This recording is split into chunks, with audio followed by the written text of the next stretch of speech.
அனைவருக்கும் வெற்றி தமிழ் பயிற்சி அகாடமியின் சார்பாக இனிய வணக்கம். இந்த ஷார்ட்ஸில் நம்ம 8th சயின்ஸ் புக்கில் இருக்கக்கூடிய மிக முக்கியமான ஒரு வினாவை பார்க்க போகிறோம். ஸோ நம்ம பார்க்கக்கூடிய பகுதி இந்த பகுதி தாங்க. ஸோ நம்ம இதை தான் பார்க்க போகிறோம்.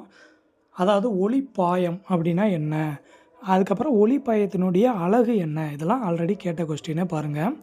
ஒளிப்பாயம் அப்படின்னு சொல்லலாம், இல்லைன்னா ஒளித்திறன் அப்படின்னு சொல்லலாம்.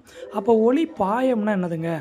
ஒளி உணரப்படக்கூடிய திறனை குறிப்பதை தான் ஒளிப்பாயம் அப்படின்னு சொல்கிறோம். சரிங்களா?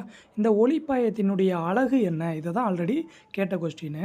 ஒளிப்பாயத்தினுடைய அழகு லூமன். சரிங்களா? ஸோ ஒளிப்பாயம் அப்படின்னா லூமன் அப்படின்னு ஞாபகம் வச்சுக்கோங்க.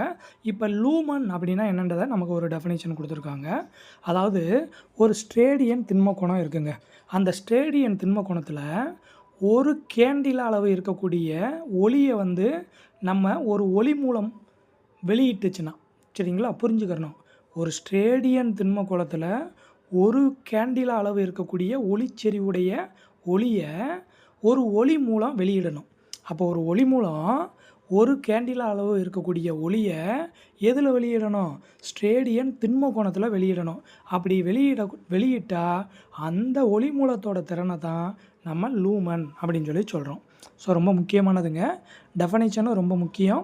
ஒளிப்பாயத்தினுடைய அழகு எதுன்னு கேட்பாங்க, அதுவும் ரொம்ப முக்கியம். நல்லா பார்த்து வச்சுக்கோங்க.